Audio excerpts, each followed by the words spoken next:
I consider myself more of like a libertarian, like fascist. So I mean, it's a bit of a strange conception, but libertarian fascist.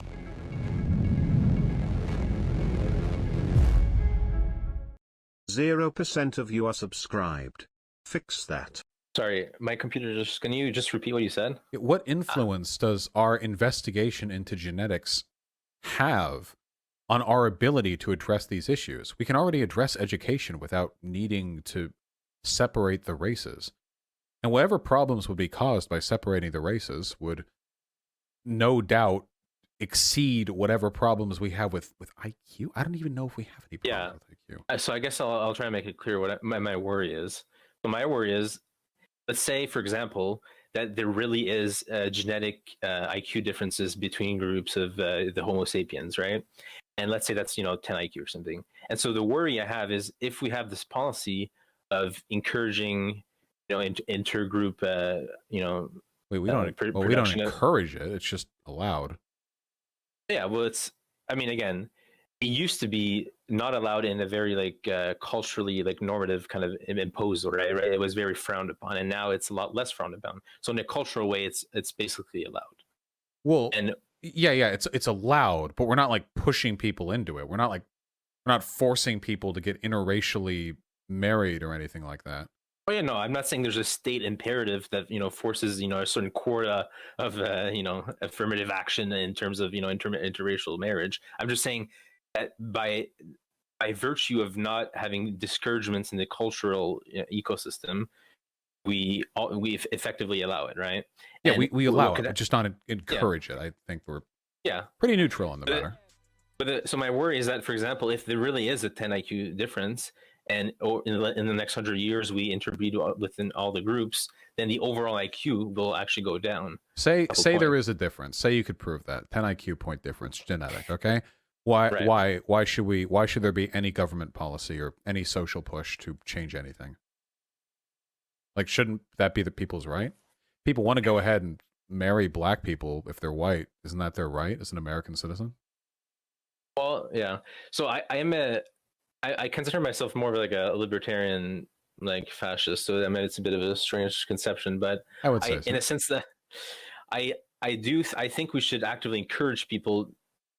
So let's say, for example, we have a very strong consensus on this 10 IQ difference. We should make it our imperative to inform people of this, and people should be free to decide whether they want to, to marry someone of a different group, right? But I don't think we should use. That's already happened. The narrative that black people are genetically less intelligent than white people has been the predominant social narrative for 400 years. It's only been in the past 30, 40 or so years that narrative has been pushed back on. So people had all the time in the world to internalize this narrative. We tried it that way. And still no harm seems to come from, what would you call it, race mixing? Society is more stable than it ever was before. The establishment of a de facto caste system within a country is an extremely strong destabilizer. I mean, I'm not sure you can make a very strong argument for that. For caste systems being destabilizing? Well, not for caste system, for the idea that mixing. Again, the problem is that there's a very large. I guess it's difficult to differentiate the variables here, but there it's hard to say whether one effect is due to culture, whether it's due to differences in IQ, right? So there is unconventional. It's like a very large concession in sociology that if you put different cultures together, it will increase social instability, right? No, I don't think that's a given at all, really. How is that not a given? Because monocultural societies usually end up turning into despotic militaristic states that burn themselves out. Having one predominant culture that society explicitly encourages to the expense of others usually leads to the type of political and social attitudes that cause warfare, strife, and inequality.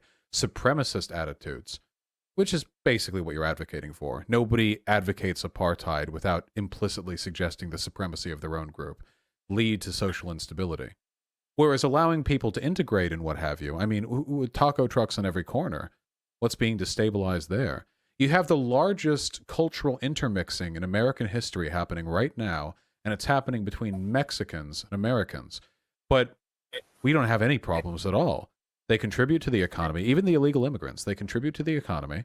They provide us How is there no problem? Like, there's the United States, for example, is the only Western country that has, for example, like 10 times the amount of white nationalist, militia groups that are coming up and arming themselves against their what they see as an invasion and threat that's their problem. Wait, that's not. It's the Mexicans. No, but it's political instability. You can't say that's not political instability. That is but it's political instability created by people like you, not by people like them.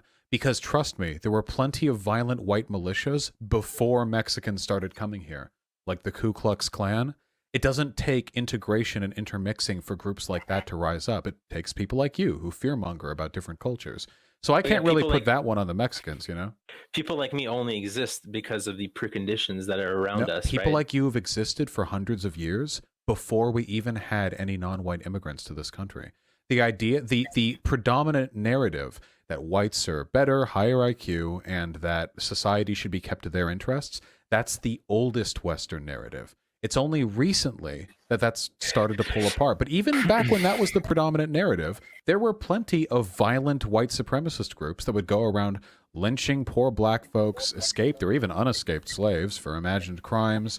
There were people who would go and terrorize the Irish, even though the Irish are by any modern definition white, they would go ahead and do it anyway, because supremacy, the attitudes surrounding it, aren't caused by the existence of difference. They're caused by the fear of difference. But that fear can happen whether or not Mexicans are pouring in over the border, I just disagree. Like, for example, like you can look at, for example, Scandinavia, right? If you look at the post-war period, especially Norway, they had a very large socialist movement that basically the Socialist Party, led by Geidhard, something, basically was in power for 25 years. And because of the cultural homogeneity that existed in Norway and a strong push against the capitalist forces that were dominating their industry, they managed to create a very large welfare state. What does cultural homogeneity have to do with that? I mean, I'll get to it. Right. And I mean, cultural homogeneity, it's a precursor for a welfare state, because because to have a welfare state, you have to have the idea that everyone is your neighbor. You're all a big community. And when you pay taxes, it goes towards people that are your comrades, right? Wait. No. Hold on. Wait, you're completely making this up. There's nothing in the functionality of a welfare state which requires that people believe their money is always only going to people of the same race. That has nothing to do with how welfare states work. Welfare states work. I'm not saying it's an exclusive criteria. I'm saying it's a criteria that helps maintain the integrity of the system. You can't keep blaming minorities for racism. If people stop believing in a welfare state because they don't want brown people to get the benefits, that's on you. The problem there is not the diversity. The problem there is the reactionary. That's your ideology.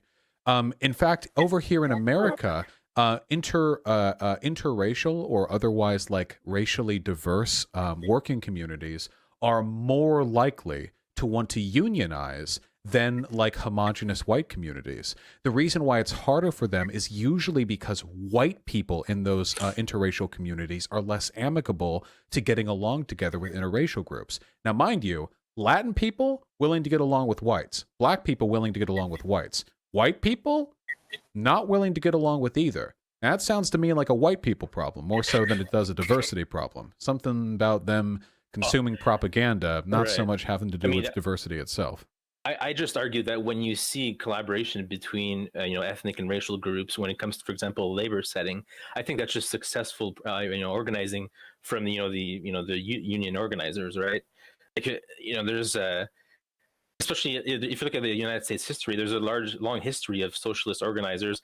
I think if you look at the coal mining strikes in West Virginia, where a lot of the workers were of Italian and Polish backgrounds, and there's also a lot of black workers. And so the goal of the socialist organizer was to say, your racial divides are not important. What matters is that the boss is stealing, and then they actually were able to have solidarity together. Yeah, so I agree. Cultural diversity and intersectionality and anti-racism work to bring the working class together.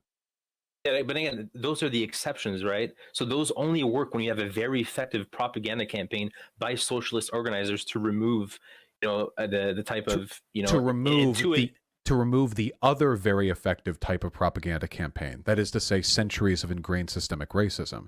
They're not fighting against humans' natural behaviors here. They're fighting against the politicians and workers and bosses who would deliberately disseminate racist propaganda to try to split up the working class. And that tactic's been going on for a real goddamn long time. Very effective way of keeping capitalism if you can convince white workers they're better than black workers, you know?